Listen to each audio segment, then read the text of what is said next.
Running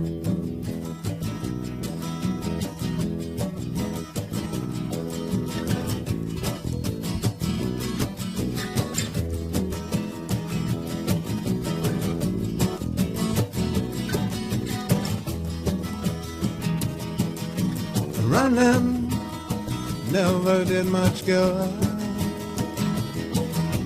Hiding doesn't last forever.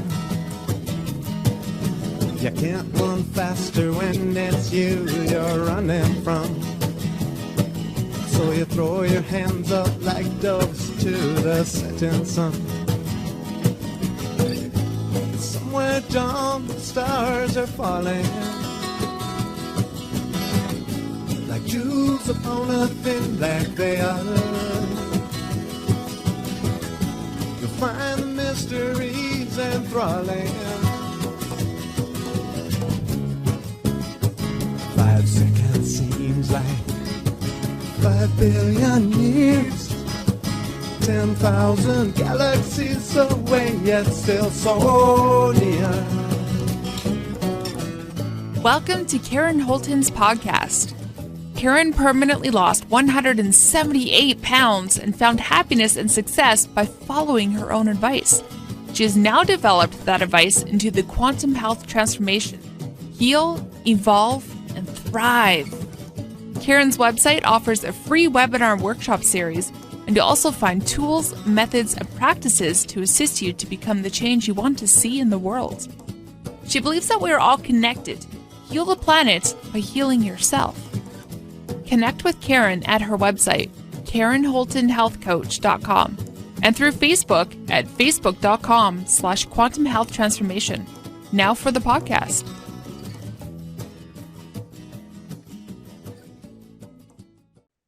Hi, everybody. Welcome back to Quantum Health Transformation. So we've got another workshop for you today. Quantum Health Transformation version 3.0, Step 5, Green. Food is medicine and source of universal love energy. Step 5 is designed for those who wish to improve their state of well-being through a biologically appropriate diet.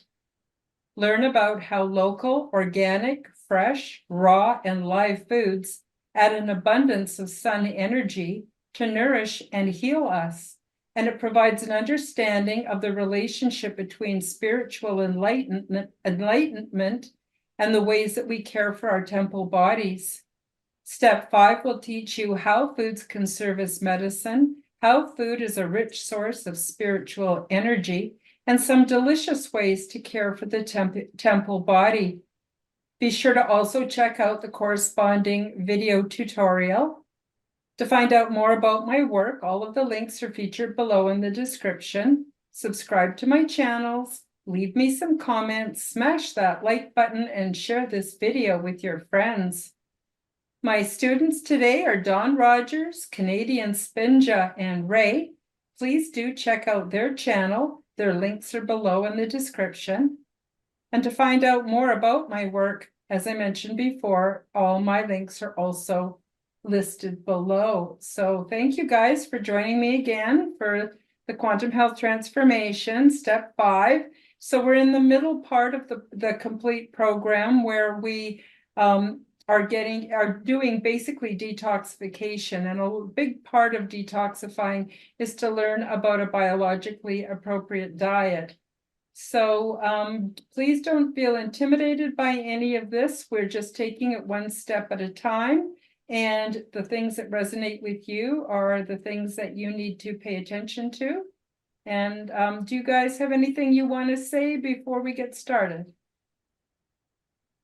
Just thank you again for bringing us along with this journey, because we're learning quite a bit, and we're sharing, we're sharing what we're learning with people, and it's great. And I'm just gonna say again to the parents out there, if you have an opportunity to take part in this program, and if your kids are interested at all, it's worth it. It has I feel like it's opened up the conversation with all of us, and I think, like with being the change and making the world the the way we want to see it, that's how you do it. Communication is so important, and this course has been so helpful. And so thank you again for letting us be a part of it. Oh, my pleasure. Thank you so much for joining me. You've definitely made the workshop more interesting, and thank you so much. So here we are in the screen share. And again, we're starting with an overview of the complete program. Those of you who are listening on an audio platform, you might want to come over and watch the video so that you can get the full impact of the workshop, and take a look at the landing page here where we have the complete program, just so that you can get an idea of where we are within the program and how that corresponds to the other sections. So this is Quantum Health Transformation. It's a new health paradigm. It was written by myself, Karen Holton. Version 3.0, Advanced Training for Healers and Alternative Health Practitioners. Step 5, Green, Food as Medicine and Source of Universal Love Energy. Welcome. This PDF primer is meant to accompany the live recorded workshop, which we're doing today. And so there's 2 videos for each part or each step. And I recommend that you take a look at the video tutorial as well as the workshop.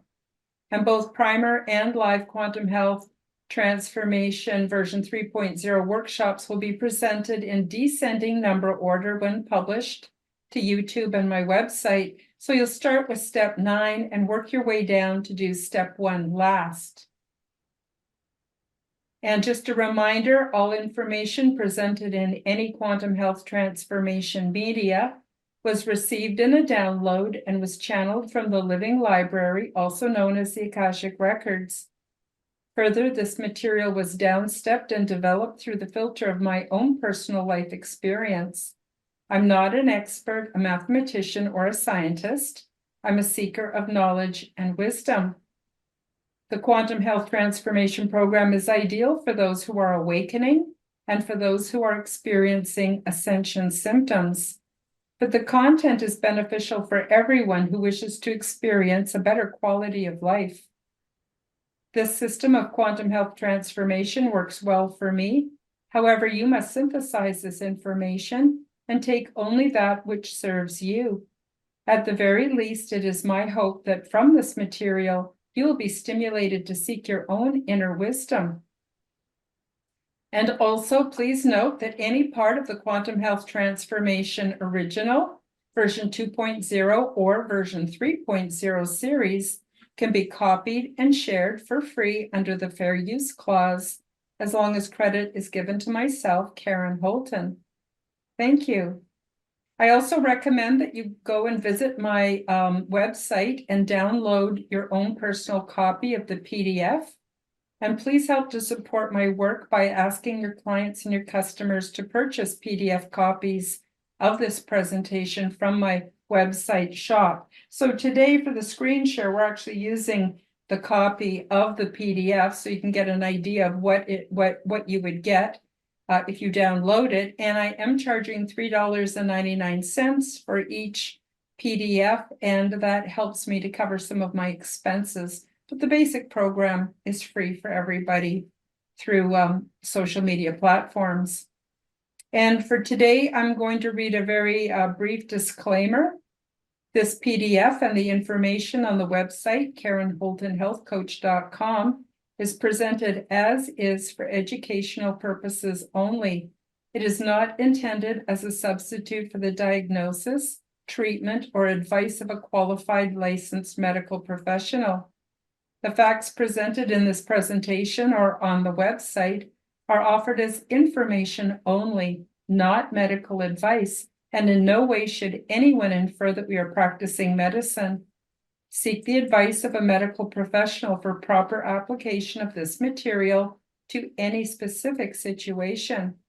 No statement here or on the website has been evaluated by the United States Food and Drug Administration, the FDA, the Canadian Food Inspection Agency, the CFIA, the Department of Health Canada, or any other regulatory authority. Any product mentioned or described in this presentation or website is not intended to diagnose, treat, cure, or prevent any disease.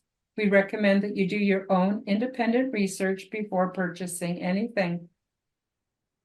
So with that out of the way, let's get on to the lesson for today, the body temple and the spirituality of food. The saying, "You are what you eat," is truer than some realize. Your body is an amazing machine which is made up of components from the planet, solar system, and heavens beyond. Foods we eat are grown in the soil where they absorb minerals and other things, which combine with the energy from the sun to form new elements, and this becomes us.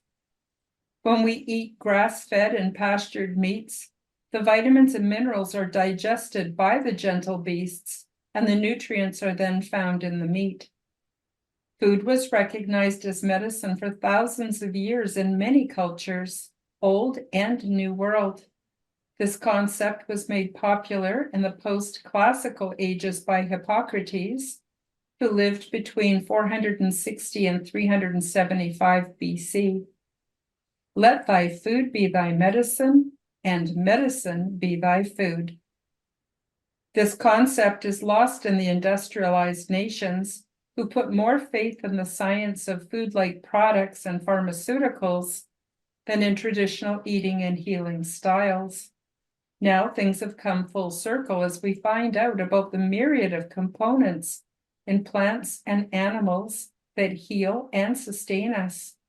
Our bodies, the foods we eat, the planet, and the sun are truly intimately related.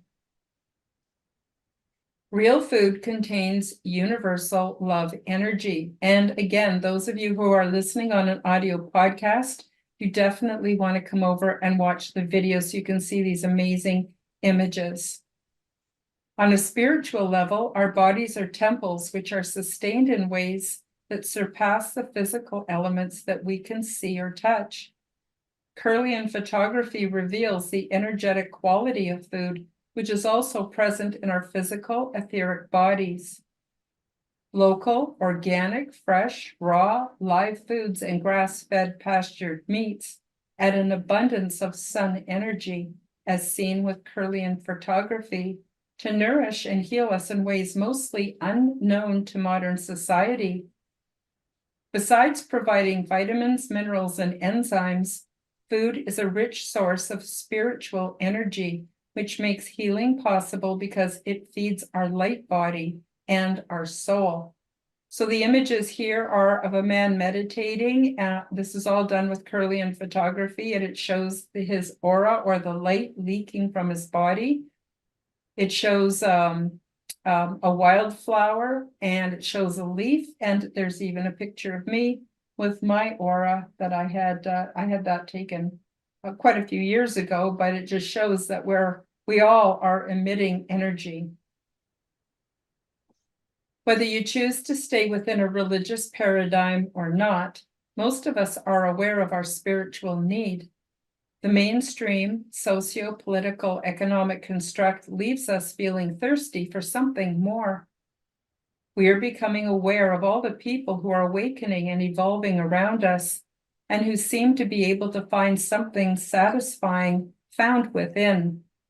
Yet many remain thirsty while they keep signing up for courses and buying books written by those who have found their spiritual fountain.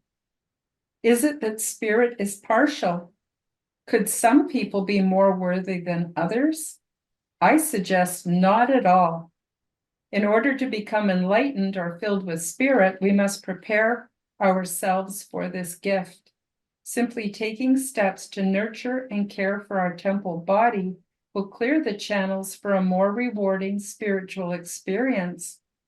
If you give an inch of effort, the universe will provide a mile in return. Universal tender mercy is all around us, but we have to be willing to let it in. So I know a lot of people, they're just constantly signing up for courses and reading the latest self-help book, and they just never seem to find their spiritual fountain. And so I recommend that that people maybe put all that aside, which is basically mostly going on in the mind, and take a look at what they eat and get down to some real basics in their lifestyle. Enjoying the benefits from the awakening process involves conquering our fears and stepping out into the unknown.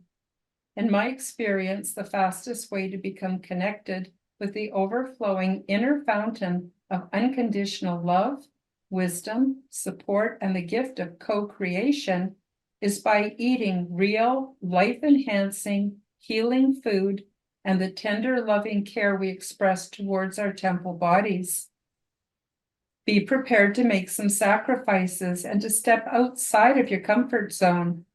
If we are eating dead, lifeless foods, or worse yet, frankenfoods, which are genetically modified or GMO, we are mistreating ourselves, disrespecting the temple body, and are shutting down the avenues for a truly satisfying reality. You deserve a reality that enhances this 3D earthly experience in ways we never before dreamed possible and elevates us towards 5-dimensional experiences. So there's just an image here that shows that we don't just emit frequency and energy. We emit all kinds of different frequencies. And of course, we have our internal chakra system as well, which is energetic. Feast on foods that are satisfying and serve as your ultimate medicine. Experience for yourself this wonderful source of universal love energy. Experience a new level of well-being and prepare to be amazed. All of the food images featured on this page are of raw, unprocessed foods. So at the top on either side, you can see these are newly sprouted seeds. This is the intense energy that they give off. And below you can see an apple that's been sliced in half, and it shows all the energy emitting from the apple. And then here's just a few images of some raw foods that have they're not just delicious and beautiful and enticing to look at, but they also are also emitting these frequencies. So a lot of people are completely out of touch with the energetic component of real food. I want to talk a bit now about beware of what I call the vegan pitfalls. There are a lot of people out there who are claiming that it's more righteous to be a vegetarian or a vegan than to be a meat eater. And they swear that it's cruelty-free and that they're getting everything they need from plants. But I actually beg to differ, and I'd like to offer some other things to think about. Some vegans and vegetarians follow a balanced eating program, but others still cook the life force out of all their foods, rely on processed health foods, and that's in quote, health foods, protein derivatives and vitamin pills.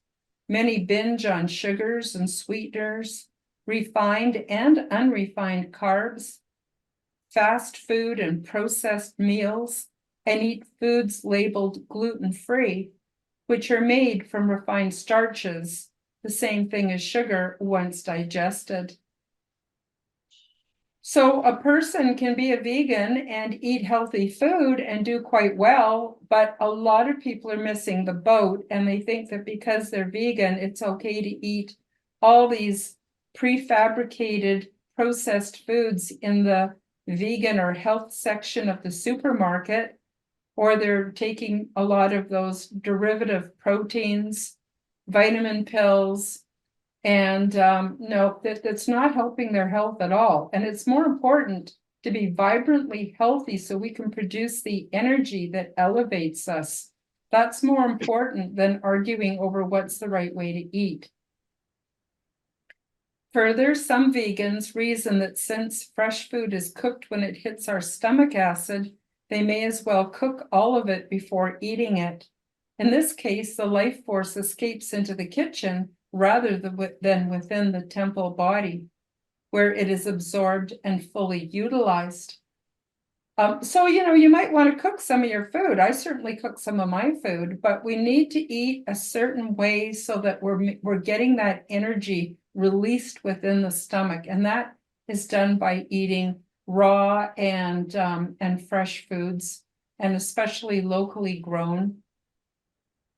And finally, many vegans and vegetarians look down on the meat eaters, which is a symptom of discontent and a lack of spiritual awareness in itself. Remember, whether we are herbivore or omnivore, we kill what we eat, and all plants and animals are innocent. So another thing I want to mention is people believe that eating vegan is cruelty-free, but the reality of it is there are millions and millions of critters and bugs and all kinds of life within the fields and stuff that are murdered or killed by the herbicides and the pesticides and the clearing of the land. And even when they're harvesting wheat and oats and different grains, there's all kinds of little foxes and all kinds of little animals that are living in that habitat, and they all get mowed under and chopped up by the harvesting equipment. So it doesn't matter which way we eat, we have to face the fact that we're killing something innocent in order for us to eat. And I wish it was different. I really do, but I have not found a way. Dawn, did you have anything you wanted to add to that? In a sense, I just finished up with Stephen from BG Cast, and we were talking about how harmonic energy, and that has a lot to do with your perception of like the things you can understand around you. And it's interesting that you're on the frequency and the energy involved in food, because I think that's another place in our biological body that we've been muted with all this dead food that we consume to not be able to perceive. We're too low frequency. Absolutely. Absolutely. Yep. So, again, there's no one way of eating that suits everybody. So here are some more images, and these are actually pictures of meat so that you can see that meat also radiates that beautiful universe, what I call universal love energy. So this section's called herbivore versus omnivore versus carnivore. Follow your roots. I don't believe that meat is unethical or bad for you. Kirlian photography shows that meat can be full of life force energy. Historically and currently, many cultures of people with good health eat wild and free-range animals and follow a diet based on what foods are available to them. Only when they start to eat a typical American diet does their health decline and they become sick and tired and discontented. So you can see, there's a lot of people who immigrate from other countries, and none of them had weight problems before they immigrate. And then they come to, the United States or Canada or probably Western Europe.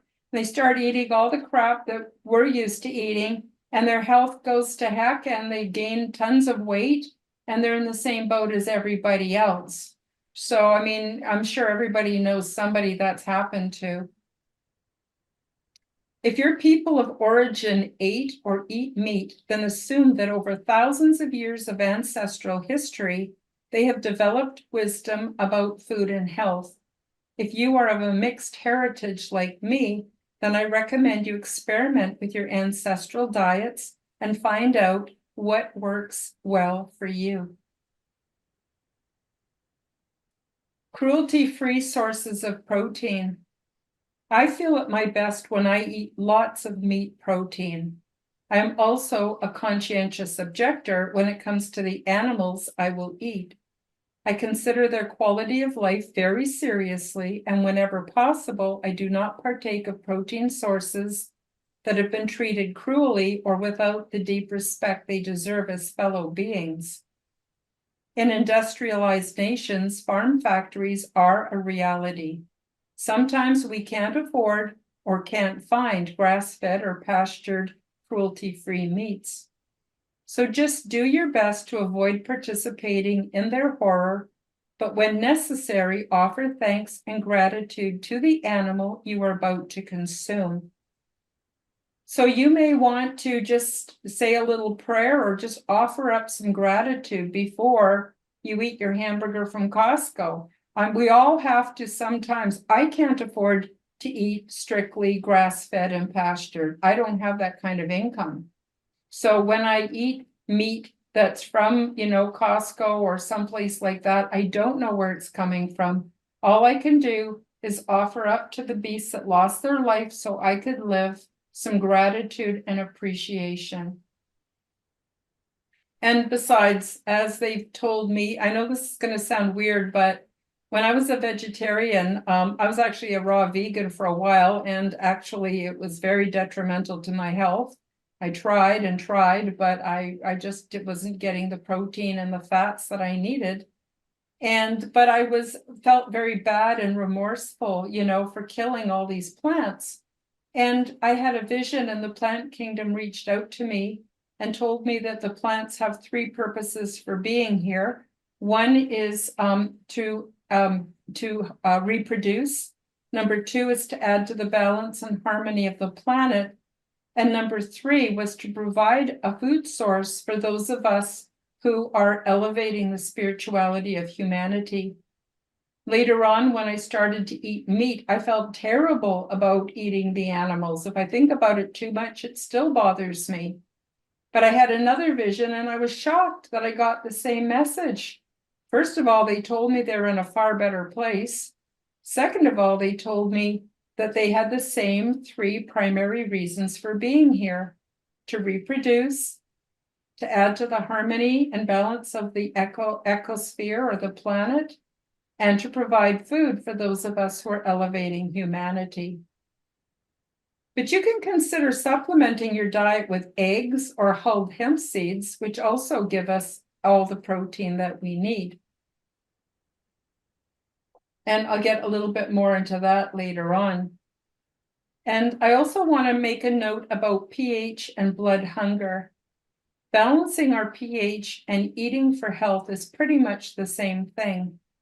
Get some litmus paper and test your urine frequently.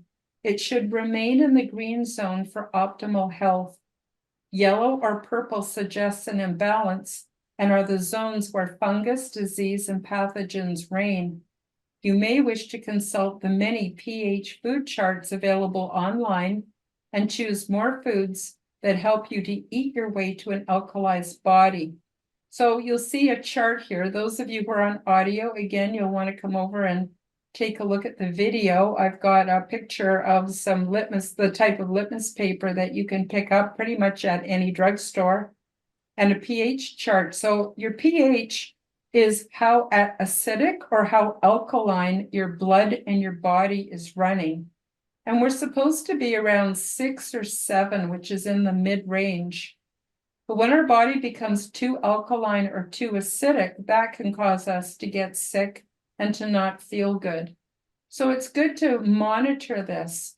Now, I want to also give everybody a warning. I've heard a lot of people on social media programs talk about how they consume baking soda to more alkalize their bodies because they're too pH.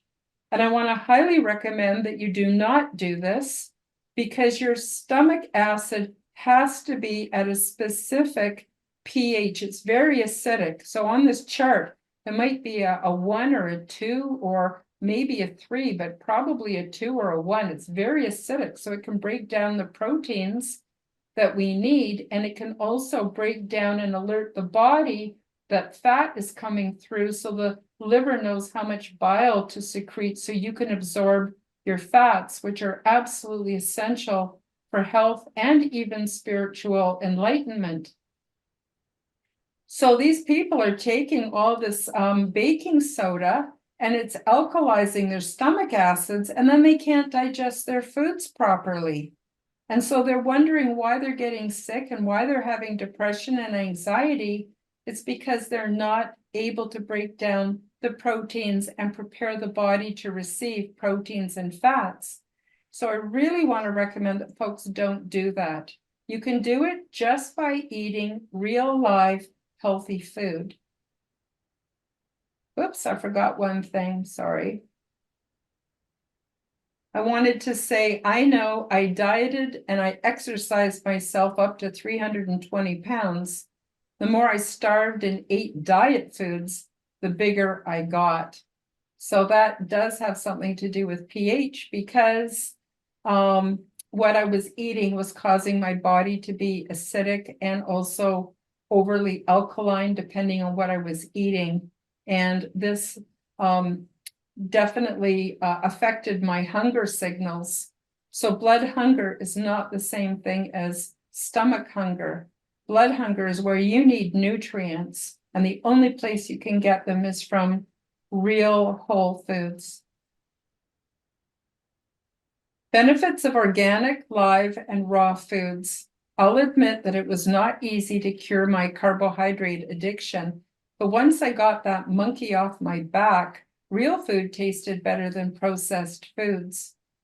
Flavor is a combination of taste, texture, and aroma. I still have fun coming up with new ways to combine organic, live, raw foods to form my recipe favorites. I love the real foods that I eat so much that I have no problem turning down the processed alternatives.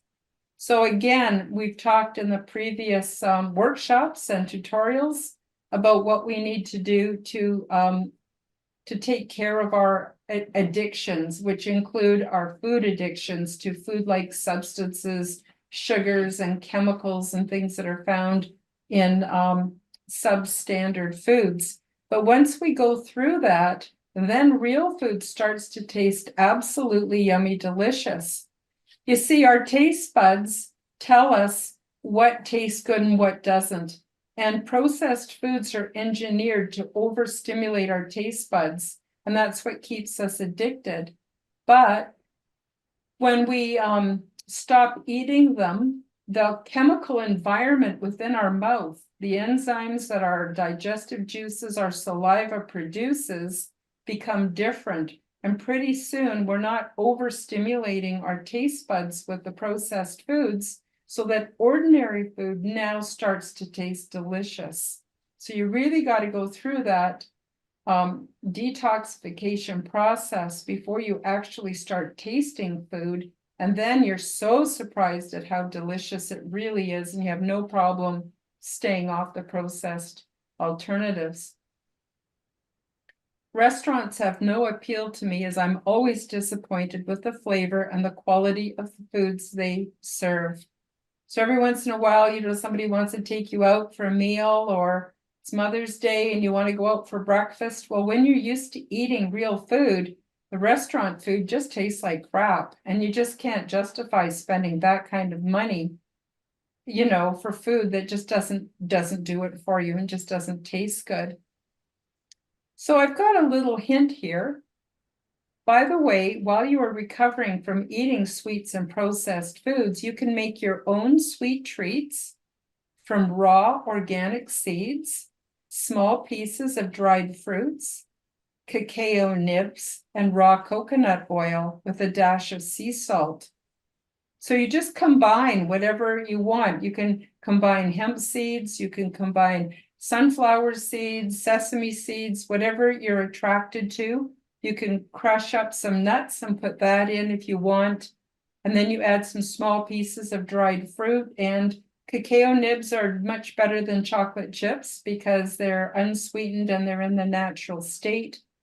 And then you just combine it all in a bowl with some sea salt and raw coconut oil. You have to melt the coconut oil.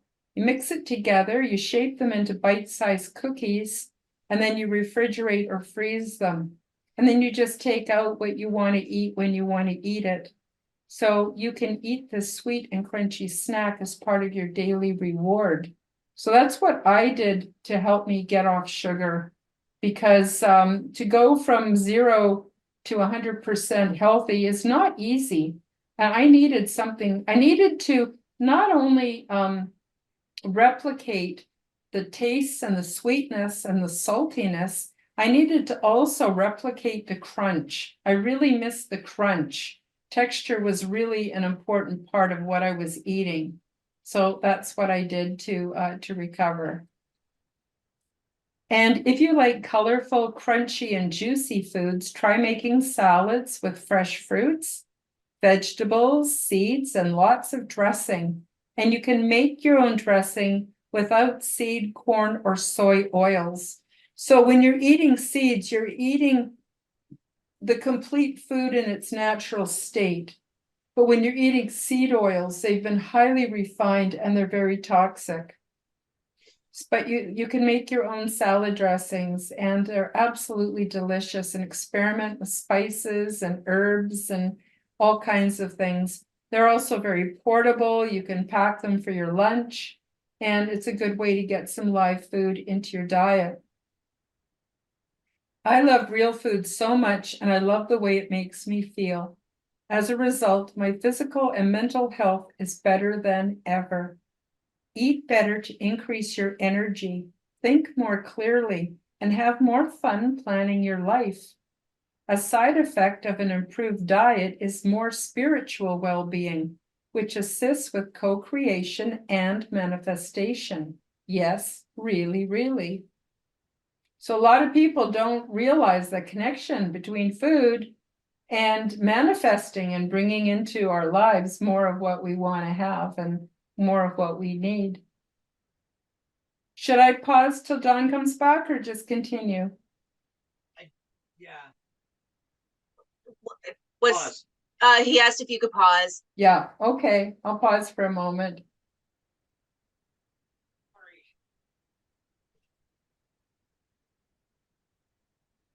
So earlier, I guess what I'm going to do is now just reflect for a minute. Earlier, before we started recording this program, the workshop, we were talking about spiritual experiences. And both Dawn and I have transdimensional experiences without the use of psychedelics. Other people have to use psilocybin or mushrooms or other psychedelics to get the same effect and be able to have the same experiences. And I think part of what can help, at least in my case, like I guess I can only speak for myself, is the fact that foods, real foods, help to power me so that I'm able to have transdimensional experiences, without having to take psychedelics. I was just filling in a bit while we were waiting for you to come back, Dawn. Sorry, the second bottle of water hit me and it wasn't waiting. Oh, that's totally okay. That's totally okay. So Thank you. now, sorry, go ahead. I was just saying thank you. Oh, you're welcome. So now we're going to get a little bit into organic. And a lot of people cringe when I start talking about organic because it is more expensive. And I was on Spinja's show yesterday, and we were talking about, things that I had to do, sacrifices I had to make in order to eat organic foods. Now, you figure I was out collecting wine bottles to return. I was getting 5 cents each, and I was paying $5 for an organic red pepper. That's 100 wine bottles to get a red pepper. That's a lot of work.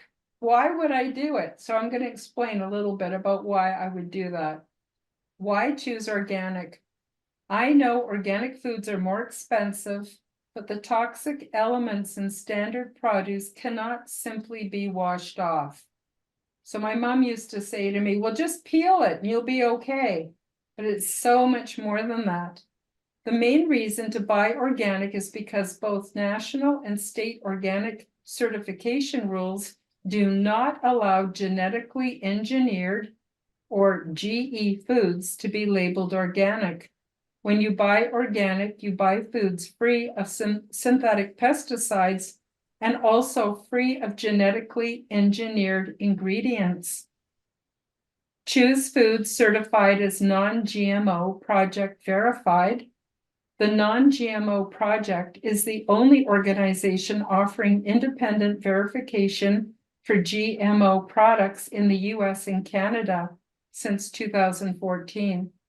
The acronym GMO stands for Genetically Modified Organisms, which refers to any food product that has been altered at the gene level. Genetically modified foods are also frequently described as genetically engineered, genetically altered or genetically manipulated.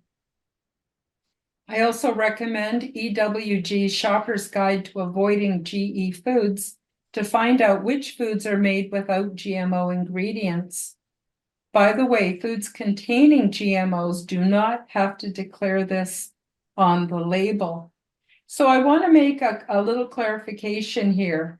There is genetic modification that's done through the breeding of different plants, crossing plants, taking the most, optimal strains and reproducing them. That's a natural process. That does not actually alter the genetic code of the food item artificially. When I'm speaking about GMO foods, I'm talking about them doing gene splicing, generally using the CRISPR method. So for instance, Bill Gates has genetically modified wheat and corn and other products so that they're now integrated with the Roundup or the herbicide that keeps the other plants and pests from competing with the plants. So when you're eating those plants, you're getting a healthy dose, well, I should say an unhealthy dose of pesticides and herbicides. You're ingesting it along with the plants. And so it's really important that people don't eat these frankenfoods because our bodies don't know what to do with them. And we end up building up tons of inflammation, which makes us sick, which takes us to the doctor looking for a cure. And maybe it's the foods we're eating. So that's why I have this warning in this workshop. If you truly cannot afford organic foods, at very least, look at pesticide-free options. And if possible, try growing your own foods and learn to can and dehydrate them for winter. So even if you don't have a plot of land that you can dig up or you're renting, you can have a patio garden, you can have windowsill plants, you could sprout your own use seeds for sprouting. There's all kinds of things that you can do, but you gotta put some effort into it. So here is an image, two images. One is a label off of a salad dressing, and you can see circled that has ingredients, water, vegetable oils, and it doesn't even really tell you what kind of vegetable oils, except it does say it contains genetically modified soybean oil. And on the right, there's an image that shows the 10 most often genetically modified foods. Now, this was taken from 2014. So now they're absolutely all genetically modified. Unless they're labeled organic, they are genetically modified. And that would include corn, golden rice, soy, cottonseed, canola, tomatoes, potatoes, sugar beets, squash, and papaya. The four most commonly genetically modified foods are field corn and corn-derived ingredients. That would include high fructose corn syrup, soybeans and soybean-derived ingredients, sugar, and vegetable oils.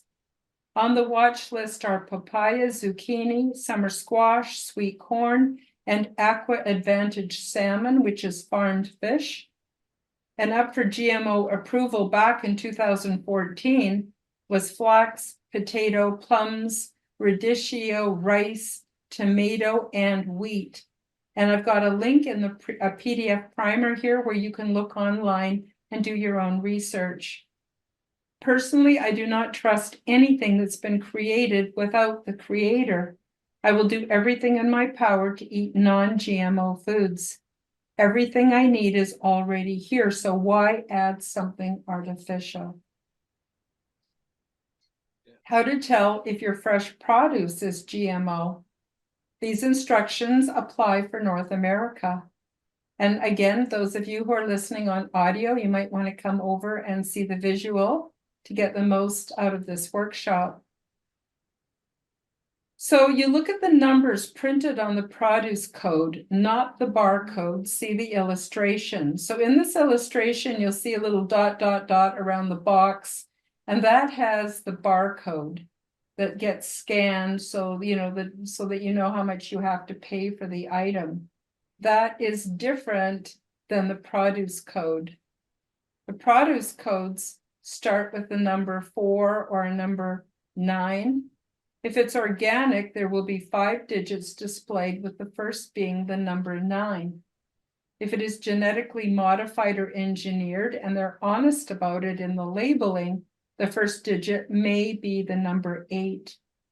But foods containing GMOs do not have to declare this on the label.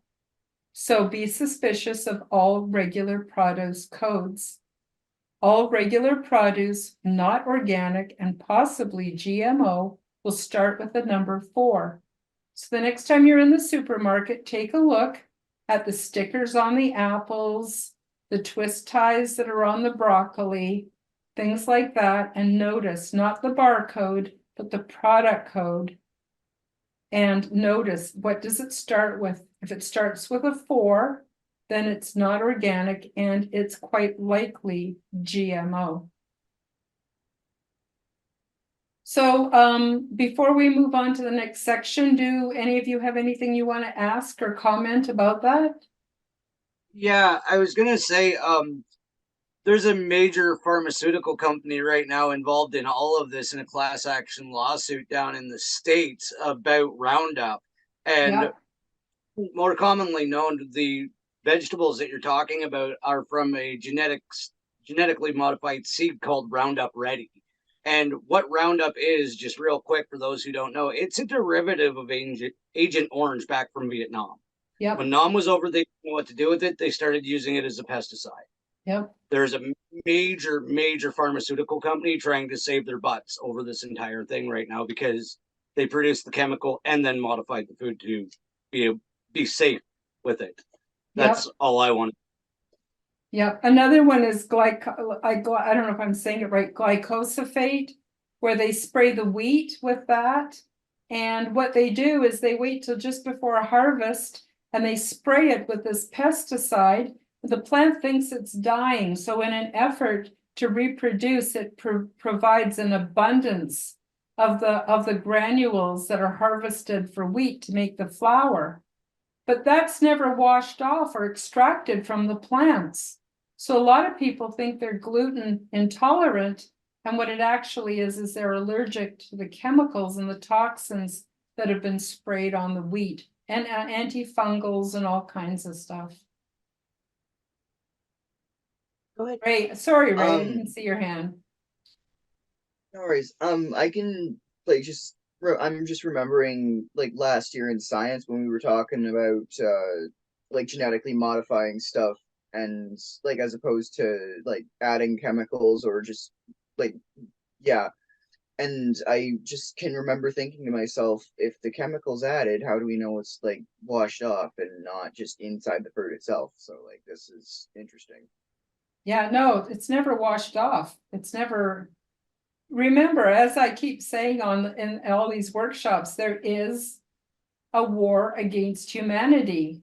And if we're sick all the time and malnourished, we're much easier to conquer and to subdue. So yeah, good point, Ray. Thank you.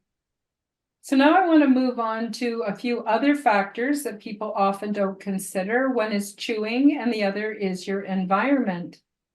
So both chewing technique and your dining environment are really important to well-being. Take time to really chew your food well. Sometimes it's so delicious that we have a hard time not to swallow it before it's fully liquefied. This is an important step and in the digestion process. So follow the simple rule: chew your juice and drink your food.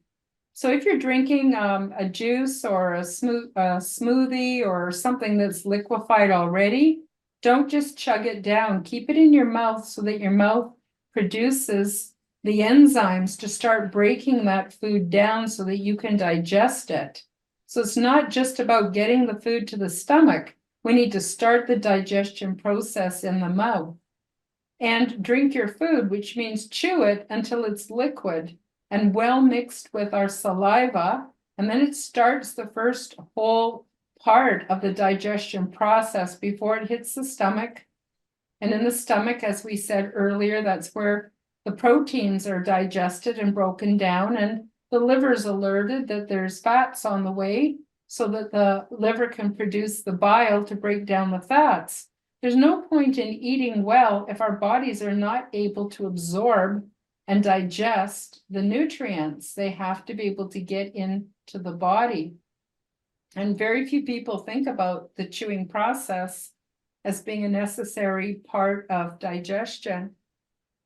Also, prepare a nice, relaxing environment for yourself while you eat.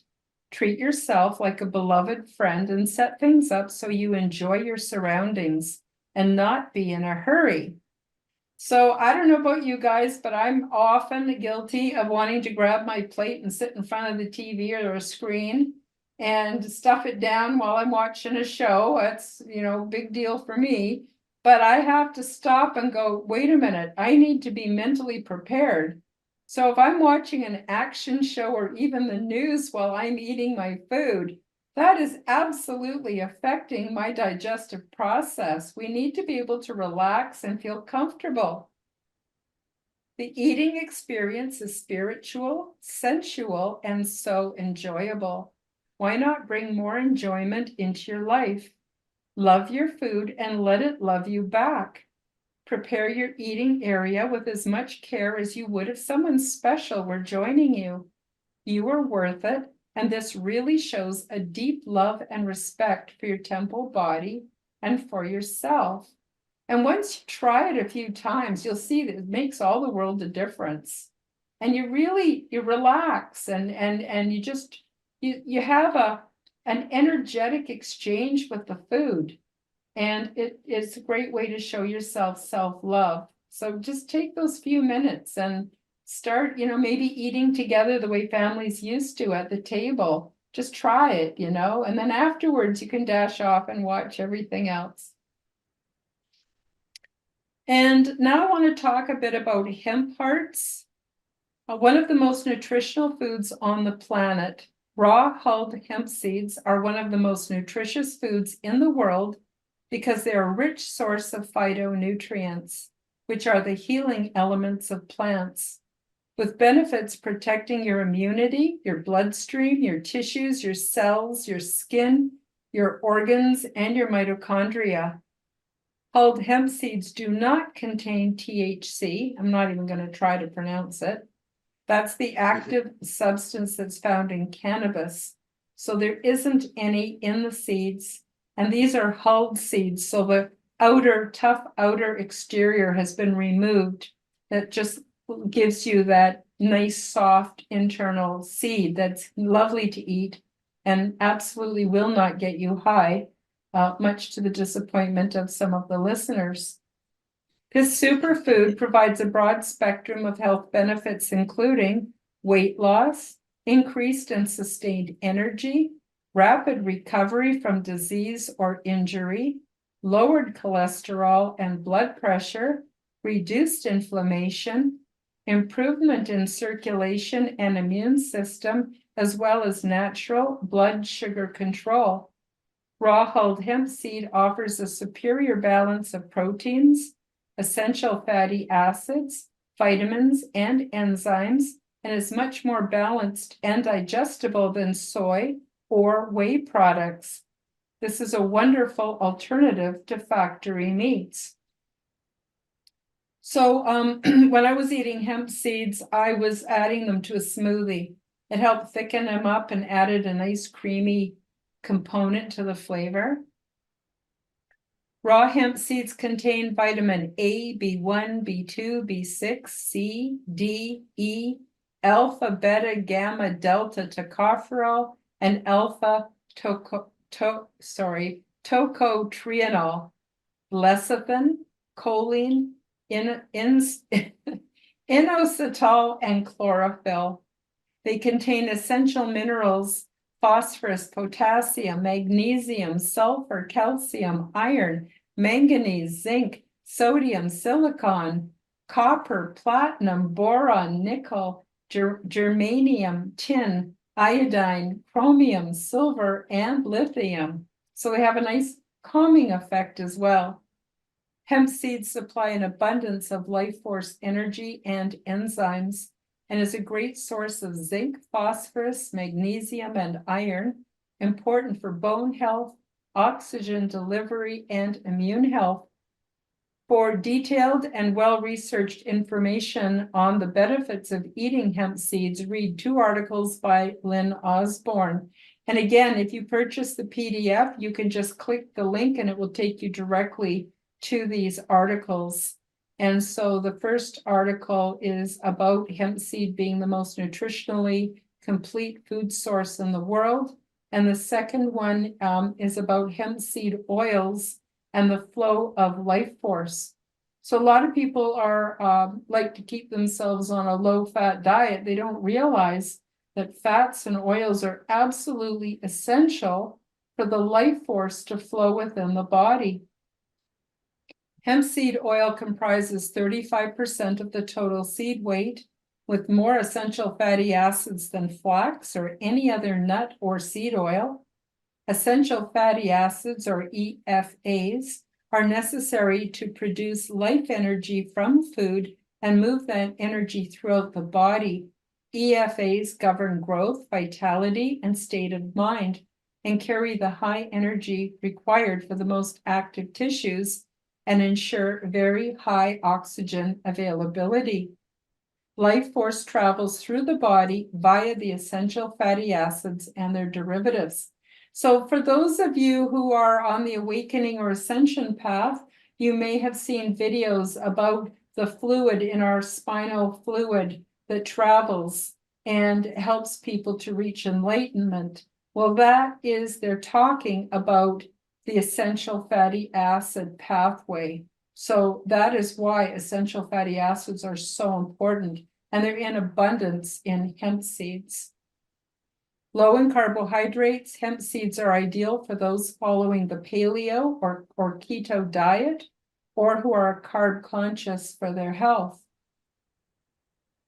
So that's another alternative. We live in Alberta and they have some wonderful hemp farms here. Rocky Mountain Hemp offers, you can order online and they deliver, and you can order hemp seeds or hemp oil that's been cold extracted, isn't processed. So for those of you who want to order it online. And did you folks have anything to say about fats, oils, hemp seeds, anything like that? I actually want to jump back a little bit more when you were talking about the way you eat, like setting out a dining area. Okay. Something I recently I didn't know was your eating utensils as well, because of the receptors on your tongue. It causes a physiological reaction when you use like a steel or a silverware utensil. It touches your mouth and prepares your body to process a metal.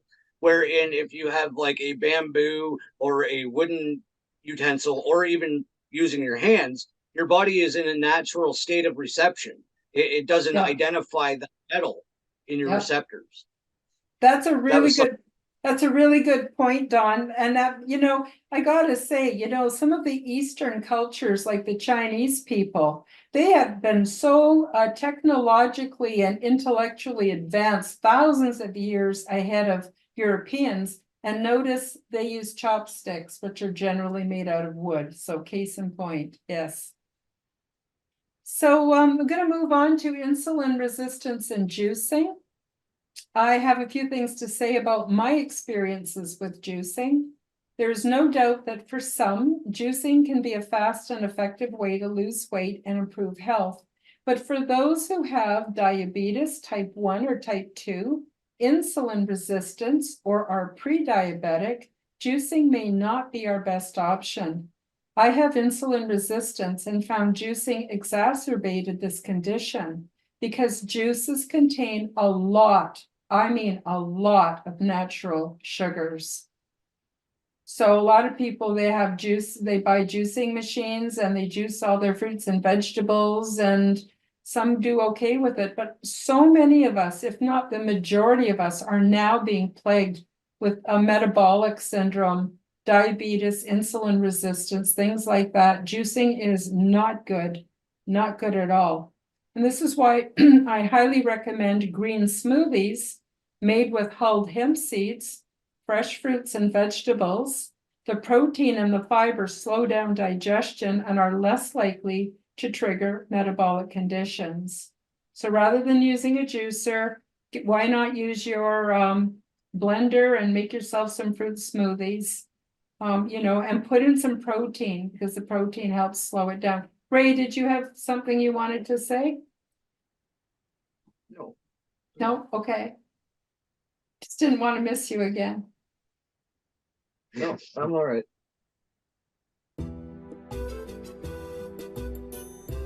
Everybody thrives when we have a mission, and there is no greater mission than to become the change we wish to see in the world. Sometimes, though, we need a little help from consultation and support services. Have you discovered that this world is not what you thought it was? Have recent global events awakened you and leave you feeling unsettled? Do you feel isolated by your new, not so popular beliefs? It is a big shock to wake up and find that the old familiar world is gone. It can be disturbing to go down the various rabbit holes, only to find that the information is difficult to digest, and few people are willing to talk openly about it. Would you like to learn how to thrive in this new state of awareness? You are not a conspiracy theorist. You are awakening, and once you find your way through it, there are many blessings waiting on the other side. My name is Karen Holton, and I offer vital services that may be just what you need, and support for your journey into the weird and wonderful. Check out my awakening support and ascension consultation services, created to support individuals with their chosen alternative realities and lifestyles, health and recovery, and their spiritual adventures.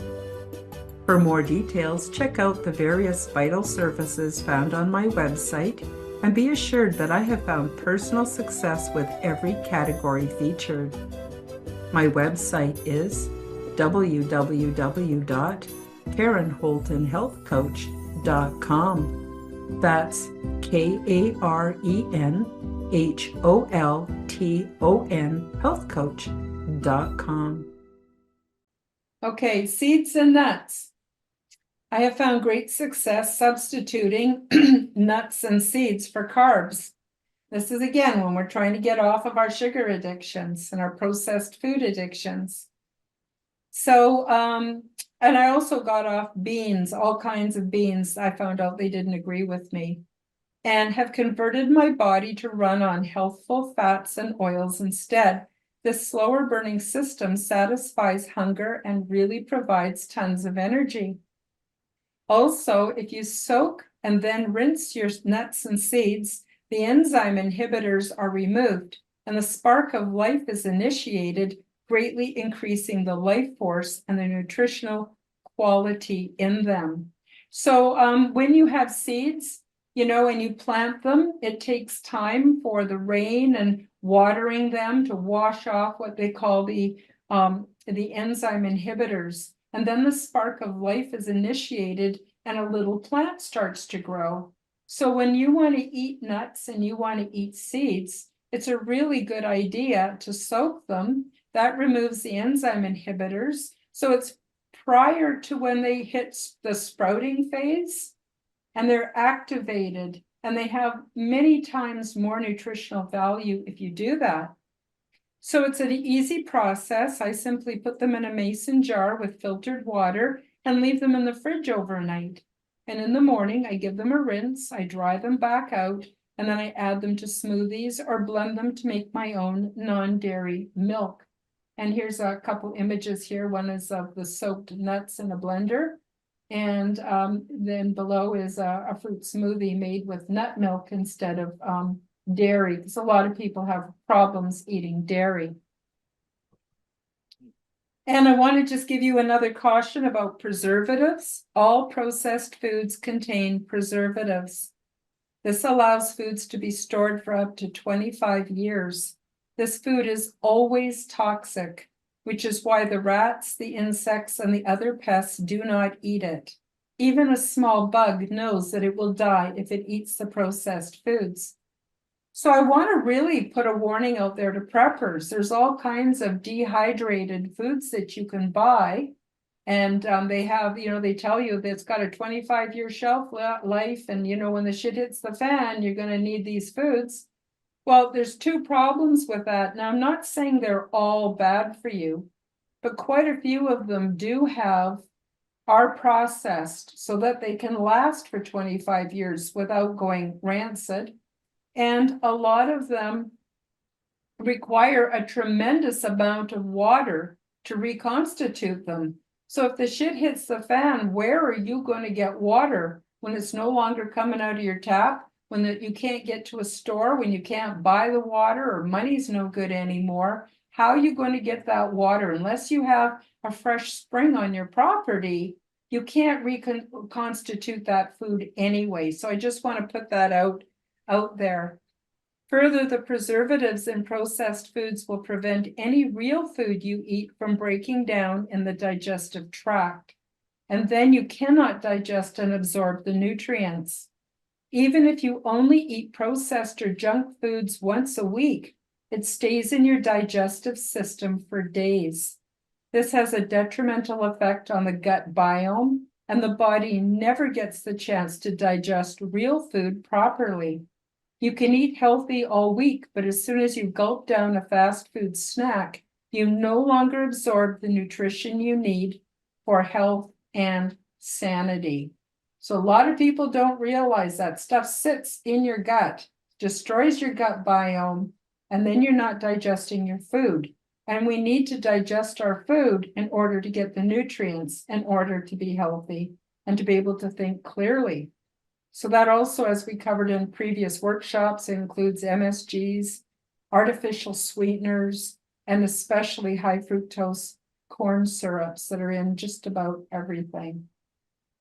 Karen, I just wanted to note, I saw in a post, they're also starting to, I don't know, so this is why I'm asking. I saw somebody post something that they've changed the terms of some of the artificial sweeteners.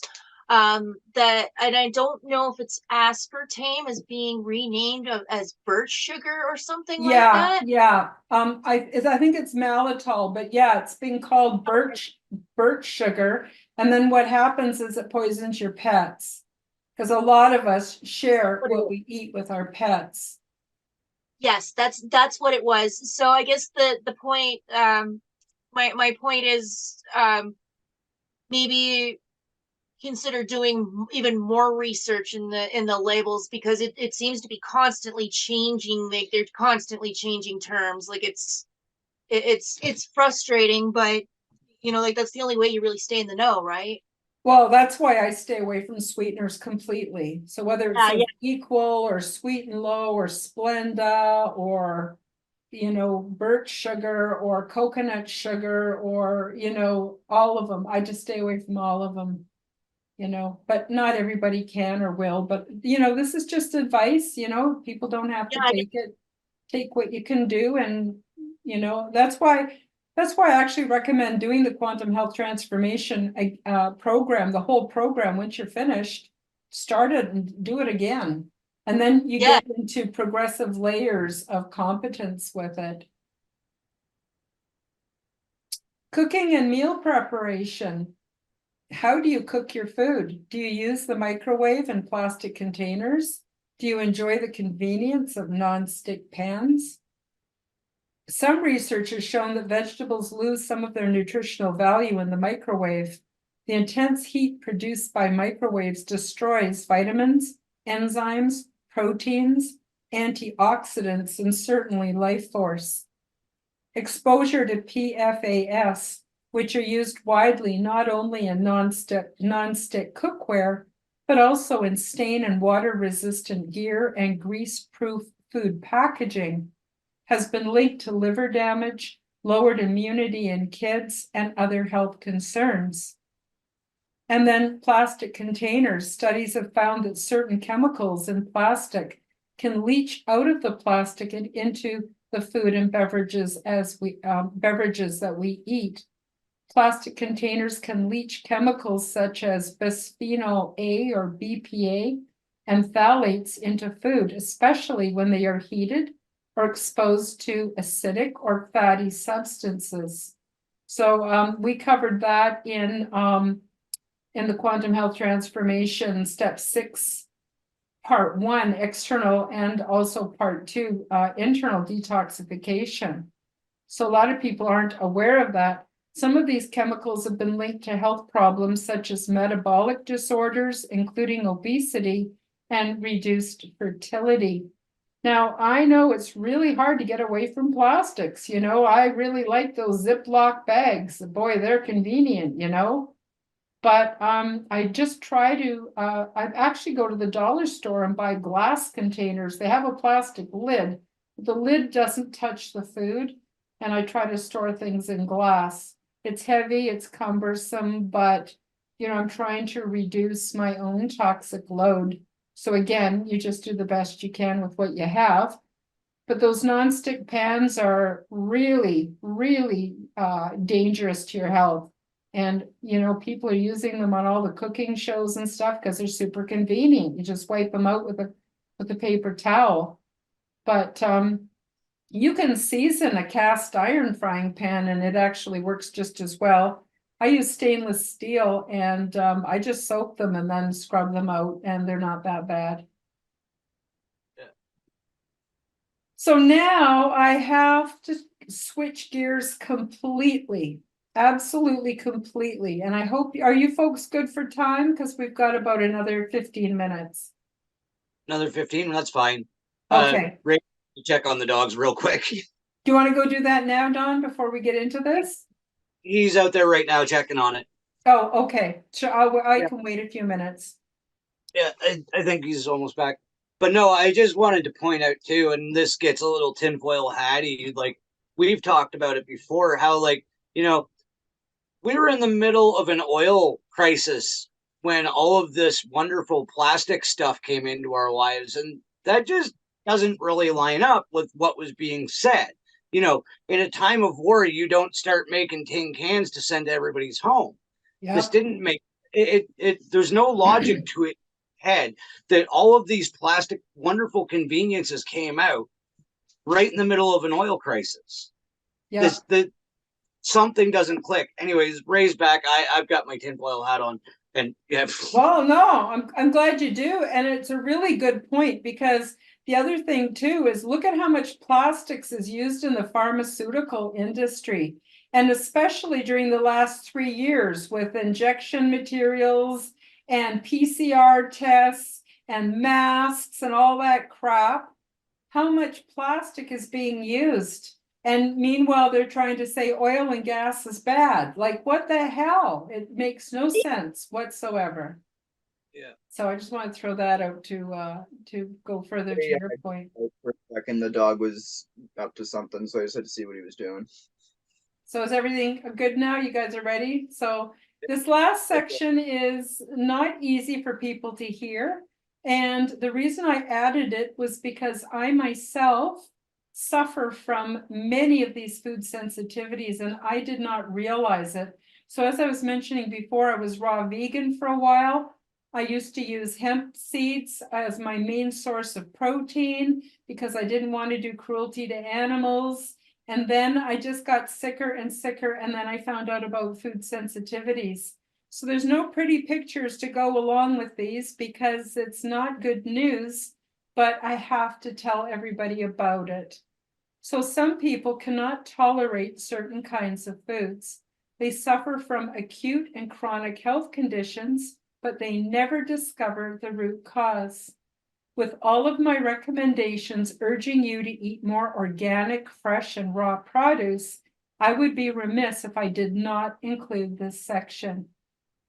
If you have digestive issues or are suffering from chronic health conditions that do not seem to get better despite positive lifestyle changes, you may want to consider and do some research into the following conditions.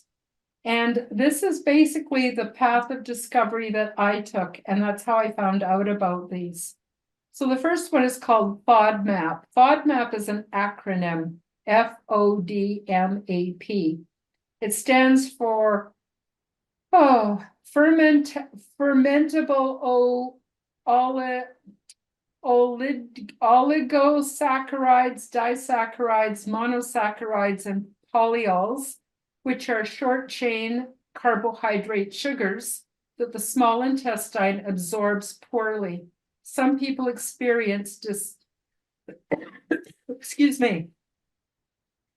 Some people experience digestive distress after eating them. Symptoms include cramping, diarrhea, bloating, and discomfort.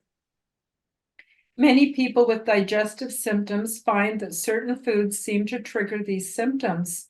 It's sometimes a long process of trial and error to pinpoint precisely which foods are the triggers. Researchers discovered that our digestive enzymes can't break down certain types of carbohydrates known as FODMAPs, which include starches, sugars, and fibers in food. Instead, the good bacteria in our gut ferment them, avoiding foods that contain these carbohydrates, and only eating low FODMAP foods may be the key to relieving uncomfortable symptoms triggered by certain foods. For people with gastrointestinal problems like bloating, gas, or irritable bowel syndrome, or IBS, a low FODMAP diet may help. Some studies have shown that 3 out of 4 people with IBS saw fewer symptoms right away, with the most relief after a week of eating a low FODMAP diet. A low FODMAP diet may also help those suffering from food intolerance, which is a common cause of digestive symptoms, such as bloating, gas, and abdominal pain. High FODMAP foods that you should avoid include fructose, so that's fruits, including apples, mangoes, pears, watermelon, honey, high fructose corn syrup, and agave. Lactose, dairy, milk from cows, goats, or sheep, custard, yogurt, ice cream. Fructans, rye and wheat, asparagus, broccoli, cabbage, onions, garlic. Galactans, legumes such as beans, including baked beans, lentils, chickpeas, and soybeans. Polyols, which are sugar alcohols, and fruits that have pits or seeds, such as apples, apricots, avocados, cherries, figs, peaches, pears, or plums. Polyols are also the sugar alcohols that are found in some of these other non-sugar sweeteners that are not chemical, that are that they proclaim are all natural and derived from fruits and vegetables, and that's they can cause this problem as well. Then there are lectins. Lectins are a family of proteins found in almost all foods, especially legumes and grains. Some people claim that lectins cause increased gut permeability, which is like leaky gut syndrome, and drive autoimmune diseases. While it's true that certain lectins are toxic and cause harm when consumed in excess, they're easy to get rid of through cooking. They are found in all plants, but raw legumes like beans, lentils, peas, soybeans, and peanuts, and whole grains like wheat contain the highest amounts of lectins. Symptoms associated with lectin and aquaporin food sensitivities include bloating, gas, and abdominal cramps, painful and swollen joints, fatigue and tiredness, skin rashes, hormonal fluctuations, nausea, allergy-like symptoms, and even neurological symptoms. High lectin food sources. Lectins are carb-binding proteins, mostly found in plants. They are also known as anti-nutrients, compounds that may reduce the body's ability to absorb essential nutrients from foods. Lectins are speculated to cause a number of health problems, not benefits, problems, including weight gain, digestive issues, arthritis, headaches, and brain fog. Lectins are mostly found in nutritious foods, including the 14 listed below: wheat germ, barley, rice, eggplants, potatoes, tomatoes, garden peas, jack beans, navy beans, lima beans, red kidney beans, soybeans, peanuts, and nutmeg. These 6 foods are some of the worst sources of lectins in the American diet when consumed raw: kidney beans, peanuts, whole grains, soybeans, and potatoes. People have actually died from eating raw potatoes, and I never knew that before. And it explains why I got so sick on a raw vegan diet. So although there are some foods that you want to eat raw, there are many foods that we should not eat raw, and it does take a bit of research. So we've talked so far about FODMAPs, and we've talked about lectins. Now we're talking about another thing called oxalates. Oxalates are natural compounds found in vegetables, fruits, nuts, and grains. Some examples of foods that are highest in oxalates include green leafy vegetables, especially spinach, soy, almonds, potatoes, tea, rhubarb, cereal grains, beets, and many spices. Oxalates are also naturally created in the human body as a waste product. Oxalates can bind to calcium and to a lesser extent other minerals in the stomach and intestines. This binding can reduce absorption of these minerals, inhibiting their ability to be used. For this reason, oxalates have been labeled an anti-nutrient. Excuse me. Foods that are high in oxalate include spinach, rhubarb, rice bran, buckwheat, almonds, miso, and spices like turmeric, clove, cinnamon, celery seed, black pepper, cumin, and more. What are the symptoms of high oxalates? Pain in the lower back or the side of the body, nausea and or vomiting with the pain, blood in the urine, pain when urinating or unable to urinate, feeling the need to urinate more often, fever, chills, urine that smells bad or looks cloudy. Other conditions that may be related to oxalate include fibromyalgia, vulvodynia, autism, heart disease, any chronic pain condition, digestive problems, and more. So for myself, I had an overbuildup of oxalates, and it caused fibromyalgia, chronic fatigue, and arthritis. And then as if that's not bad enough, I have to warn you about histamines. Histamines are found in foods such as tuna, mackerel, anchovy, spinach, wine, sausage, fermented foods and dairy products, alcohol, aged cheeses, eggplant, avocado, citrus fruits, dried fruit, strawberries, pineapple, pears, olives, legumes, bananas, tomatoes, wheat germ, beans, papaya, chocolate, and processed meats. The symptoms can affect the lungs, skin, and brain. The gastrointestinal symptoms, such as bloating, are most common. Often people with histamine intolerance experience diarrhea and headaches. For these people, histamine builds up in the body and is not broken down correctly. This can trigger an immune system response, resulting in symptoms such as diarrhea, shortness of breath, headaches, or skin irritation. Coffee is high in histamine, which can set off what looks like an allergic reaction, but it doesn't occur through the typical allergy mechanism. Instead, the histamine from the coffee causes an inflammatory reaction that can be quite severe in some people. Histamine is involved in regulating the body's stress response, and high levels of histamine, can lead to increased nervous system activity and heightened anxiety. Histamine excess can also contribute to anxiety and panic by causing anxiety-provoking symptoms such as difficulty breathing and a rapid heart rate. So for those people who are experiencing anxiety, they might want to consider doing a search for what foods are lower in histamines and just changing their diet for a couple of weeks to see. So another thing I need to warn people about is fiber and SIBO.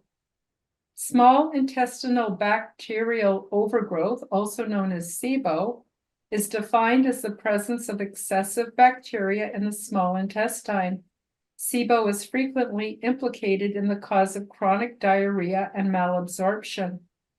Signs and symptoms of SIBO often include loss of appetite, abdominal pain, nausea and bloating and diarrhea, an uncomfortable feeling of fullness after eating, unintentional weight loss, and even malnutrition. You can consume fiber with SIBO or IBS, but some types of fiber may be easier to digest than others. When you're first starting on a diet for SIBO or IBS, which is irritable bowel syndrome, you may want to restrict most fiber, especially fermentable fibers, temporarily while your microbiome adjusts. Eating too much fiber can cause digestive distress, gas, and intestinal blockages. If you have too much fiber, you may experience bloating, abdominal pain, flatulence, loose stools or diarrhea, constipation, temporary weight gain, intestinal blockage in people with Crohn's disease, and reduced blood sugar levels, which is important to know if you have diabetes. You know, we're always being told you need more fiber, you need more fiber. Fiber is not good for everybody. And the more weakened your body is from eating a standard North American diet, the more likely you're going to have food sensitivities. But once you find out what's causing them and you alter your diet, your body will repair itself. So then there's nickel allergy. If you are allergic to the metals in cheap jewelry, you might have a nickel allergy. It is not enough to stay away from skin contact with nickel and seek out nickel-free jewelry. Many foods contain nickel and can cause physiological problems for those who are nickel sensitive. Internal exposure can harm the lungs, the stomach, and the kidneys. Exposure to nickel may lead to cancer. So as we talked earlier about hemp hearts, which are basically a wonderful source of protein, it does contain nickel, and many foods contain nickel. And if we don't realize it and we have a nickel allergy, it can be causing us all kinds of problems. Common symptoms are rash or bumps on the skin, itching, which may be severe, redness or changes in skin color, dry patches of skin that may resemble a burn, blisters and draining fluid in severe cases. Many cause gastrointestinal symptoms like IBS, nausea, paralysis, meteorism, abdominal pain, diarrhea, and constipation. The following foods have been found to have a higher nickel content: legumes, nuts and seeds, chocolate, cacao, and cocoa, oats and oatmeal, soybeans, tuna, herring, shellfish, salmon, and mackerel, fresh and dried legumes, all drinks and vitamin supplements with nickel, canned foods, green tea, beer, red wine, and tap water. Chronic and acute illness recovery. It could take months to years to figure out what is at the root of chronic and acute health issues. Navigating the possibilities from FODMAPs, lectins, oxalates, histamines, fiber, and SIBO, and nickel allergy can be overwhelming. You may wish to do a trial and error experiment, but there is an easier way.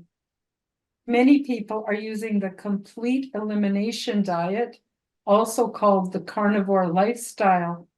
There's much evidence that a carnivore diet is helping people with autism, seizures, mental health issues, and an array of other health issues.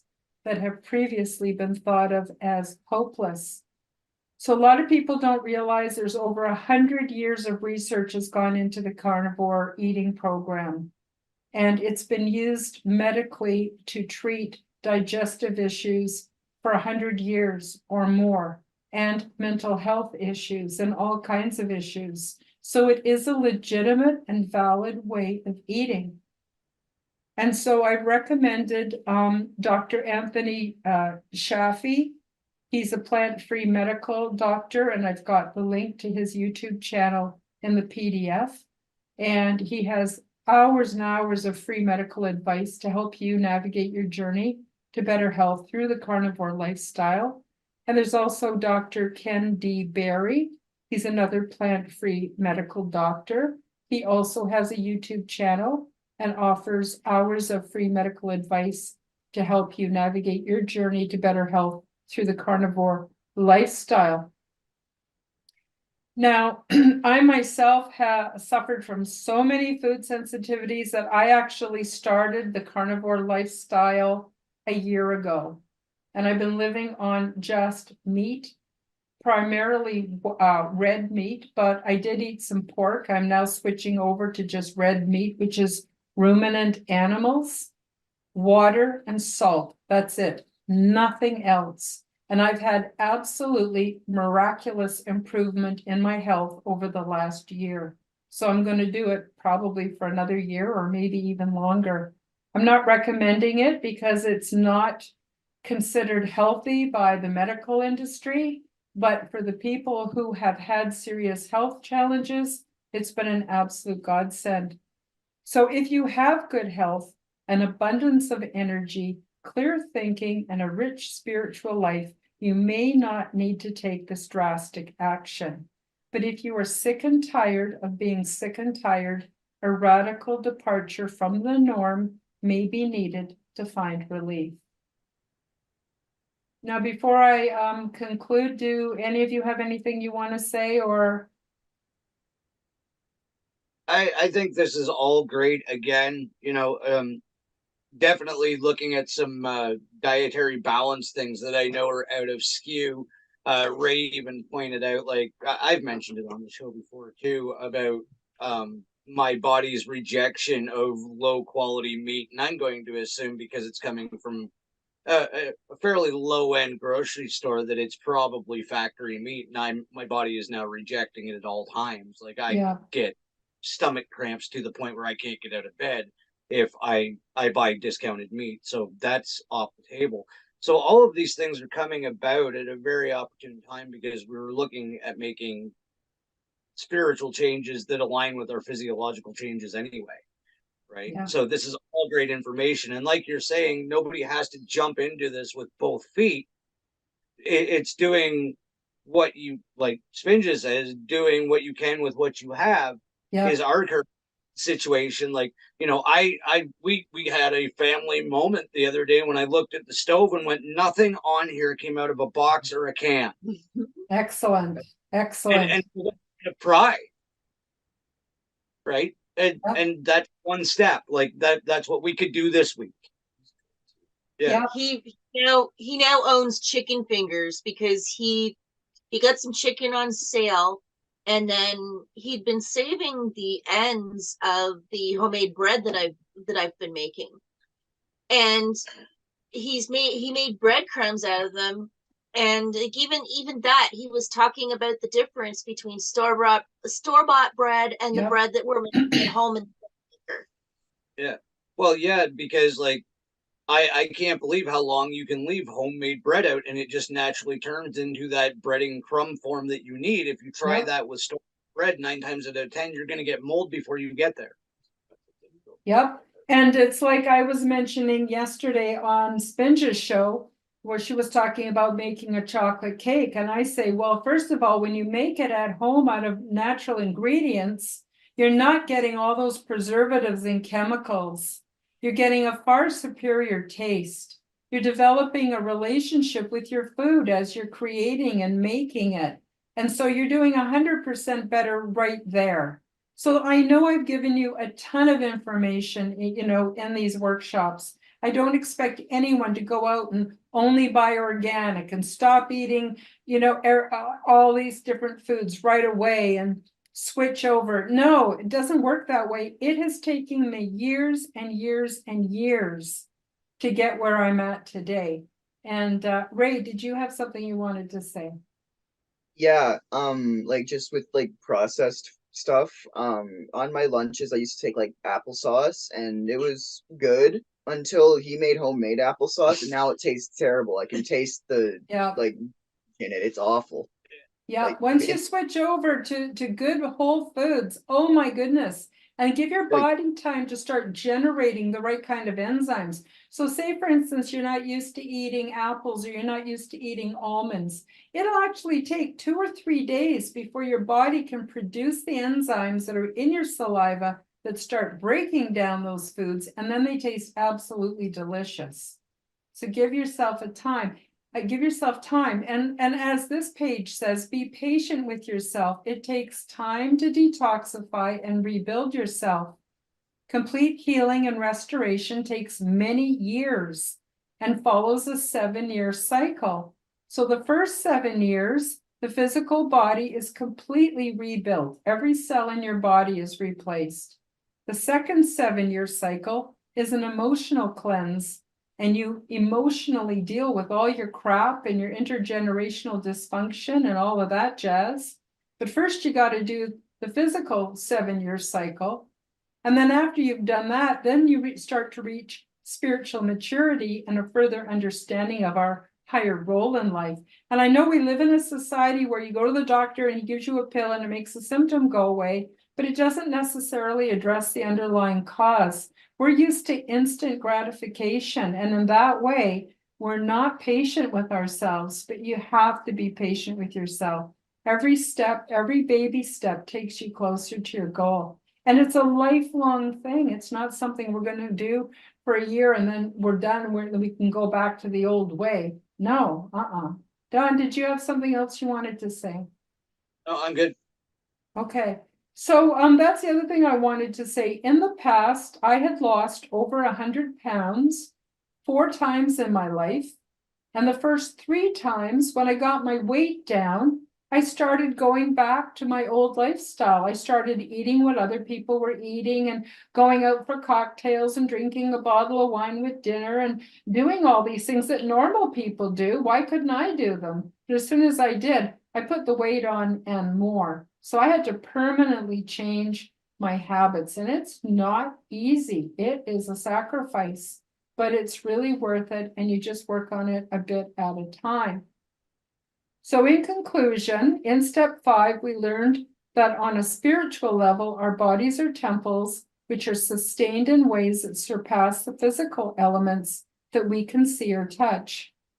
Kirlian photography reveals the energetic quality of food, which is also present in our physical and etheric bodies.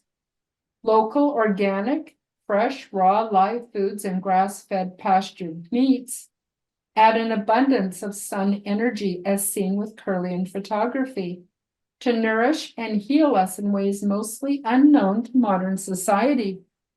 Besides providing vitamins, minerals, and enzymes, food is a rich source of spiritual energy, which makes healing possible because it feeds our light body and our soul. We also learned that a plant-based diet does not serve us all, and if we are suffering from acute and chronic illness, we may need to look at a different option. Please honor your temple body, feed and nurture it to find good health, peace of mind, and much love. Now, in the PDF primer, you can click on this link, and I made a video on how to do do-it-yourself medicinals. It's beyond the scope of this workshop today, but if you want to learn how to make your own medicinals, it's a pretty comprehensive video. It took me several days to make it. Unfortunately, the photography could be better, but the basic message is there. I highly recommend it. And YouTube put an age restriction on it, so you have to be 19 years or older in order to access this video, because it does deal with some medicinals that are made from cannabis and other restricted products. So here's the link to the whole lesson, and this concludes the Quantum Health Transformation version 3.0 Advanced Training for Healers and Alternative Health Practitioners. Step 5 Green, Food is Medicine and Source of Universal Love Energy. Please free to contact me for more information and for assistance with your self-care program. I'm grateful for all the forces that assist me with the production of this free 9-step online course. And so after you have watched the video tutorial and this workshop, you're now ready to join us for step 4 Blue, understand the power of heuristics, know your truth, and speak your truth. So this is about detoxifying from the construct, the programming that we're all born into. But once we start to see it for what it is, it offers tremendous freedom for us to really start to evolve and to, if we're interested in awakening and ascension, or even just want to have more power, more personal power in your life. This is definitely going to be exciting next week. For those of you who want to contact me, again, my name is Karen Holton. I'm a holistic wellness coach and a talk show host. You can find me at my website, www.karenholtonhealthcoach.com. That's KARENHOLTON, healthcoach.com. You can also find me on YouTube and other social media platforms at Karen Holton TV. You can email me at quantumhealthnow@gmail.com. And again, I recommend that people purchase the PDF. So they've got it and all the links to all my free resources. And that's it for the workshop. So I'm just wondering if, I know I've taken a lot of your time. I'm wondering if you have any questions, comments, any final things you want to add to the program today. Time doesn't exist anyway. It's no big deal. You have filled in even more gaps again. Thank you. You're welcome. I've got a notebook. I'm just bringing my notebook now. Like it just has to happen. So you've given us a lot of material to dig into, and I think like as we dig, we're going to share what we find on our social media. Like if people are curious or whatever, we'll share our experiences on Facebook for sure, and link back, because I feel like this information is so valuable, and I know people like that they're near and dear to my heart, that I can see how it would benefit. And I'm just so grateful that Ray's here, like taking it all in. You're doing a wonderful thing, and I want to try to help get the word out too, because this is part of changing the world. Yeah. Thank you. She had also in her notes put a little asterisk beside a potential idea of a quantum health transformation study group, which I immediately, that'd be a great idea. Maybe that's something once we're done, if people want to touch base, or we'll work that out when it happens. But it's a great idea. It's a great idea. Yeah, no, I have full intention of doing this again.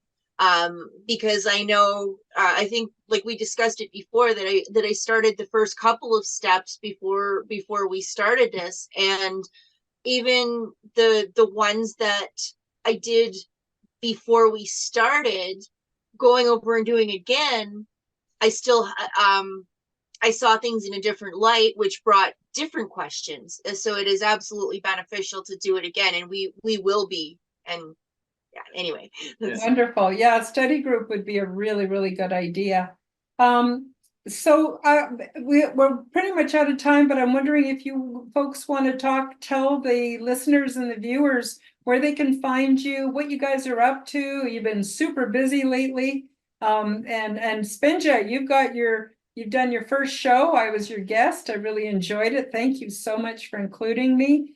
So tell everybody what you guys are up to. That was and thank you again, Karen. That was wonderful. That was a great first show. I'm going to upload it on Monday morning and release it then.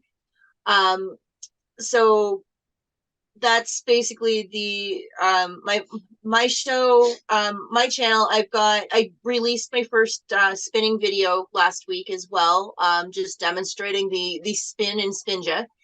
And so that's the direction I'm going to be going. Is I'm going to be interviewing various people, a lot of podcast hosts, because I know that they have they're presenting their information, but sometimes it doesn't fit onto their channel. So that's the part, because like the people in the community, like they are very knowledgeable. They have so many different ideas in regards to survival skills. And I'm not just talking the doom and gloom. I'm talking about like survival day to day, and just different like little life hacks and stuff, and how to maneuver. And so that's where I'm going with that. And then there will be I'm going to be doing more food segments, because I've been getting positive feedback about that. And I'm also just going to leave it open.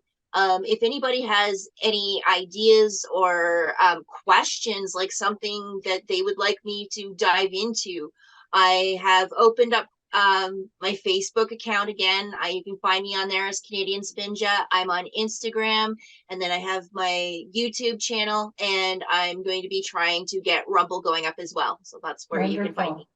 Wonderful. And Dawn? All of my stuff is on YouTube and Rumble right now under March 4th Productions. It's the number 4 with TH. Like I always say, if you want to add me on Facebook and you're not completely weird, go ahead. And by way of quantum entanglement, I just want to shout out her second guest on her show is going to be Brian Sang, who she's actually about to interview right now, who's going to be giving some amazing life hacks as well. And he's also one of the founding members of the Full Disclosure Now movement, which we've kind of, again, universal quantum entanglement. It's just overlaid. But like you said, we've had an amazing weekend, and half of it has been with the FKN cast. Like we finished up with Stephen from BG Cast. We had you today and yesterday, Chris Matthew yesterday, and that whole network of people is exactly that. It is a network of caring beings that want to share information. So if you're not on there, open your eyes and get over there too. Mm-hmm. Yeah, the Forbidden Knowledge Network, or the Forbidden Knowledge News. I'm part of their network as well. I'm very, very privileged to be a part of that. So a nicer bunch of really honest, sincere people you'll never find. So you've tapped into a wonderful, also Typical Skeptic with Robert Khalil, and a wonderful human being. I just love him to bits. So this is really, really lovely.